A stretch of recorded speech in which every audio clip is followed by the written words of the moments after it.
And here we are, the granddaddy of all quantum weirdness, the infamous double-slit experiment. To understand this experiment, we first need to see how particles, or little balls of matter, act. If we randomly shoot a small object, say a marble, at the screen, we see a pattern on the back wall where they went through the slit and hit. Now, if we add a second slit, we would expect to see a second band duplicated to the right. Now, let's look at waves. The waves hit the slit and radiate out, striking the back wall with the most intensity directly in line with the slit. The line of brightness on the back screen shows that intensity. This is similar to the line the marbles make. But when we add the second slit, something different happens. If the top of one wave meets the bottom of another wave, they cancel each other out.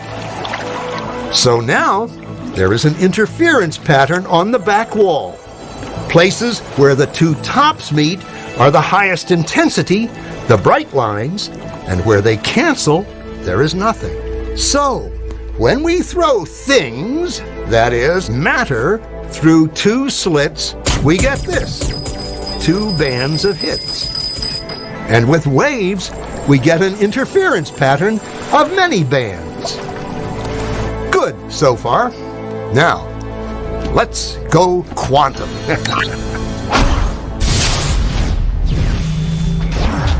An electron is a tiny, tiny bit of matter, like a tiny marble. Let's fire a stream through one slit. It behaves just like the marble, a single band. So, if we shoot these tiny bits through two slits, we should get, like the marbles, two bands. What? An interference pattern. We fired electrons, tiny bits of matter through. But we get a pattern like waves, not like little marbles. How? How could pieces of matter create an interference pattern like a wave? It doesn't make sense. But physicists are clever. They thought, maybe those little balls are bouncing off each other and creating that pattern. So, they decide to shoot electrons through one at a time. There is no way they could interfere with each other. But after an hour of this, the same interference pattern is seen to emerge. The conclusion is inescapable. The single electron leaves as a particle, becomes a wave of potentials, goes through both slits, and interferes with itself to hit the wall like a particle. But mathematically, it's even stranger. It goes through both slits, and it goes through neither. And it goes through just one, and it goes through just the other.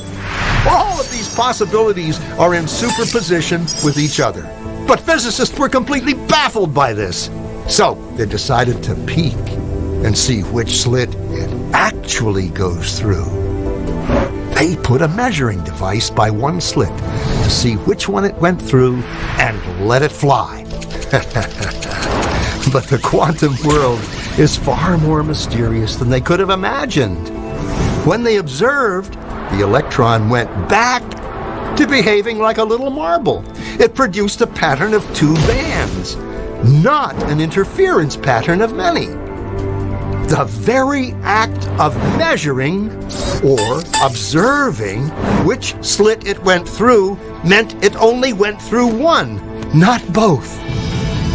The electron decided to act differently, as though it was aware it was being watched. And it was here that physicists stepped forever into the strange, never world of quantum events. What is matter? Marbles or waves? And waves of what? And what does an observer have to do with any of this? The observer collapsed the wave function simply by observing.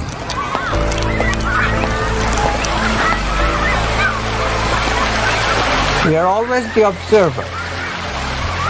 But sometimes we identify with the event so much so that we even lose the aspect of the observer. That's why the materialist gets totally lost and thinks that we could do without the observer. The physics data tells us that an object itself is really a simplification for what we call out there. One is particularly when we're looking at atomic and subatomic particles, or atomic and subatomic matter in any form. What we find is how we go to look at it, what we choose to examine it with, actually changes the properties of what we observe to be out there. We don't know in quantum mechanics how to hook ourselves as observers up with the world. We don't know how to treat ourselves as observers as just another part of the physical system that we're describing. The only way we know how to do quantum mechanics as it's traditionally formulated is to keep the observer outside of the system you're describing. The minute you put him in, you get all these paradoxes. And we're forced to say things in quantum mechanics like, look, the book is doing what it's doing because of quantum mechanics, and I see that because I'm there and I see it, and you better not try to analyze that second part of the sentence in terms of applying quantum mechanics to it, because it's going to break down. That's why there are these two separate laws of the evolutions of physical systems. One that applies when you're not looking at them, the other that applies when you are. But that's crazy. There's no way that we're ever going to mathematize or put into mathematical formula this very act in which a conscious observer comes up with the answer.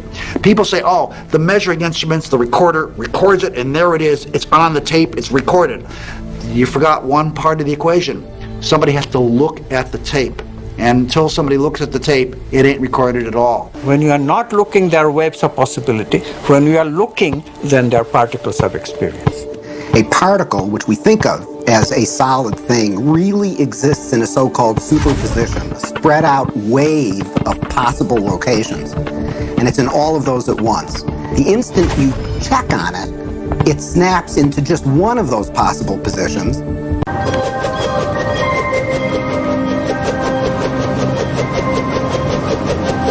But the great-great-granddaddy of wacky quantum weirdness is entanglement.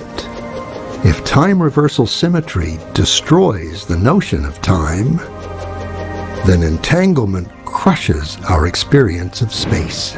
Two objects, two electrons created together, are entangled. Send one to the other side of the universe.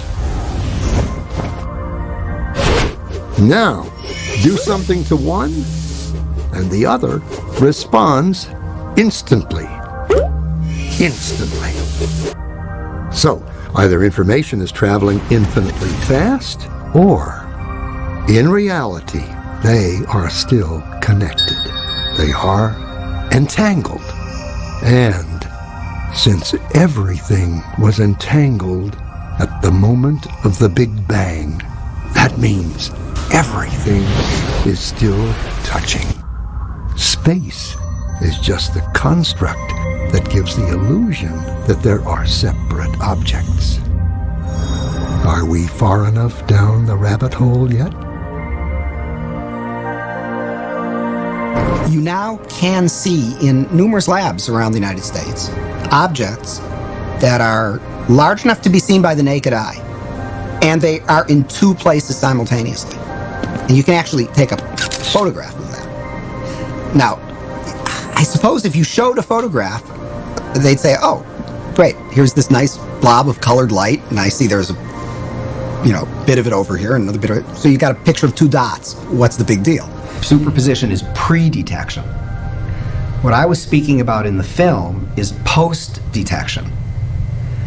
Now, under normal circumstances, a single object, once it has been detected, is in just one position. However, there are states of matter that have been created now in which objects can be in multiple positions simultaneously, not just two, but actually as many as 3,000 positions. The first of these objects were called Bose-Einstein condensates. And they are single wave functions, meaning they are single particles. But even though they're a single wave function, the wave function has multiple positions. And if you say, well, look right in the chamber. You know, you can see it right there. Oh, I see two things there. And you say, no, that's not two things. That's one thing. It's the same thing in two places. Tricky point here is that it's still a single wave function. It's not 3,000 separate wave functions. It's one wave function. So it's one particle. I'm not sure that people's jaw would drop about it, because I don't think people really believe it. And I don't mean that people say, oh, you're lying, or oh, the scientists are confused. I think it is so mysterious that you can't even understand how amazing it is. One particle in 3,000 different locations. Now, if you were to weigh one of them, would it weigh 1/3000th? Well, you can't weigh one of them. Why? Because it's one particle. It's one indivisible particle. But if it's in different locations, can't you put a scale under one? No, it's inseparable. It's not a set. This is the tricky conceptual part, that it's not 3,000 separate parts. Even though it looks that way. Right. You can look at it, and I mean, you can't actually see the one with 3,000, but you can look at the simpler ones, the ones that are 2 or 3 or 4, and you can see, as I say, if you go onto the web, you'll see photographs of these. You'll see these little dots floating in space, and these are the different parts of one object. They're not separable. It's not 4 different objects or 6 different objects. It's one wave function. It's one object. That's a real brain fart, isn't it? Because when you think about it, you just, wait a minute, no, they're like here, here, here. So it's obviously 1, 2, 3. No, you can't, and you can't pull one away from the others. If you try to pull one away from the others, the entire thing will just disappear. And then furthermore, you know, you've seen Star Trek and whatnot. Beam me up, Scotty. Beam me up, Scotty. So it all seems sort of, oh, well, you know, what does that really mean? But you've got to really stop and think about what that means, that it's the same object and it's in 2 places at once. And people tinker in the lab and they get angry about things and they have lunch and they go home and they lead their lives just as though nothing utterly astounding is happening, because, of course, that's how you have to go about it. And yet there is this completely amazing magic sitting right in front of your eyes.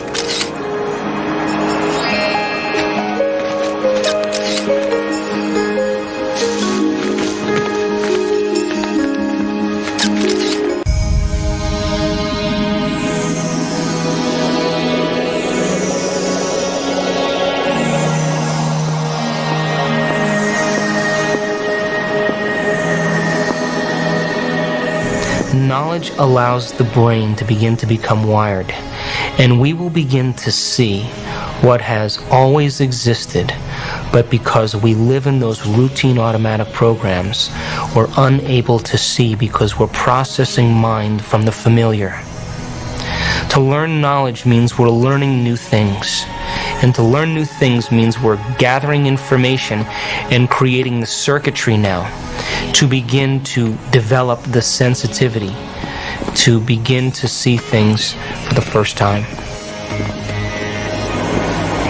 There's enormous potential to change the kind of behaviors and characteristic patterns that we've fallen into.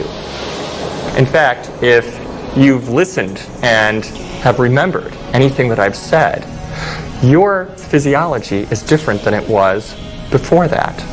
That is something that Eric Kandel, the recent winner of the Nobel Prize in Medicine and Science, said very eloquently at a talk, that basically memory has been encoded, your genetic structure has changed, and while we previously would talk about the nervous system as this very rigid thing that didn't have much capacity for change, we now know that on many levels that isn't true.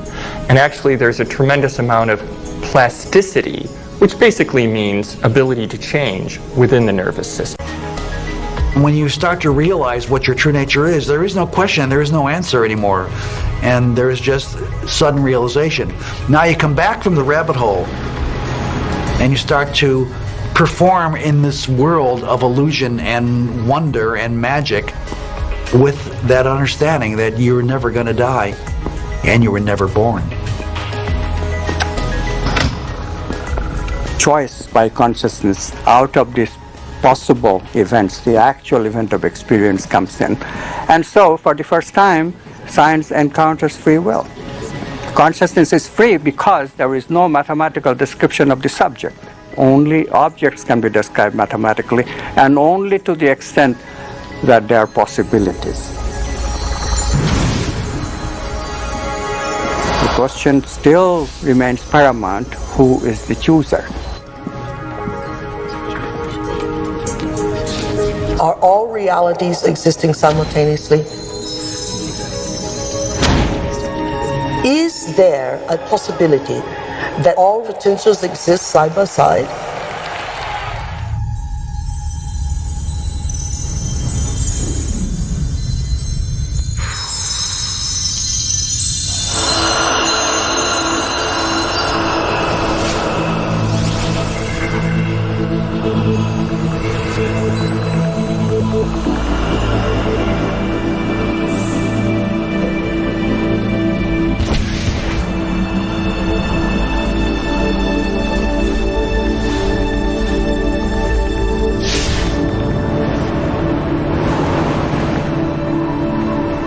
Welcome to Flatland, a world of only 2 dimensions.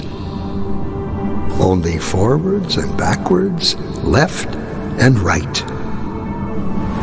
In this world, there is no up and no down. I said to Ray, "Where's Dottie?" He said, "Well, she's out in line." I said, Where's that from? What the bleep is that thing? In this world, the 2-dimensional beings that live here have no concept of 3-dimensional objects. These 2-dimensional flatlanders have no understanding of cubes, spheres, tetrahedrons, or yours truly. From their 2D perspective, my 3D finger looks something like this. What the bladder does that?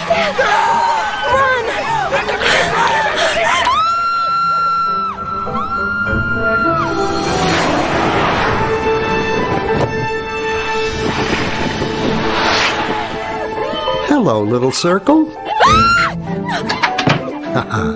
Fear of the unknown. Or should I say, not yet known. It's a puzzle. If we see only what we know, how does anyone ever see anything new? The unknown. How do we ever get out of our box? Hello, little circle. Don't be afraid. Who said that?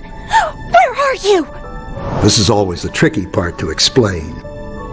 I'm in another dimension, another space. I am above you. No, never use that word. What word? The A word. Above? It's forbidden. Well, what do you think it means? I don't know, and I don't want to know. You can be severely punished if you use that word. Are you a ghost? I hope not. I just have a different perspective than you do. I can see things in a way you can't yet. Oh, yeah? Like what? Well, okay, you have a safe hidden in your pantry. And inside it, you have 12 coins, a will, and a passport. How did you know that? What are you? Are you a god? Well, no more than you. You see, since I am above you, In the third dimension, I can see inside things in your world. Third dimension? You are a crazy ghost. There's only two. Look. So, if I were to touch the inside of your stomach, how would I do that? Well, you'd have to cut through my skin. Otherwise, it's impossible.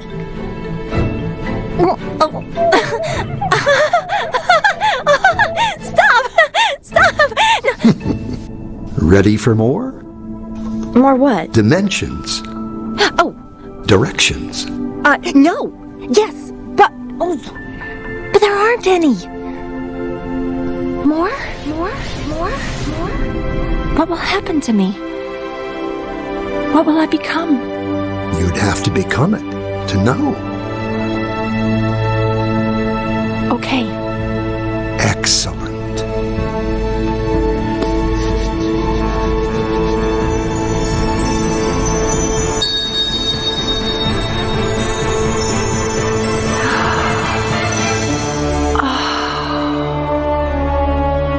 I never knew.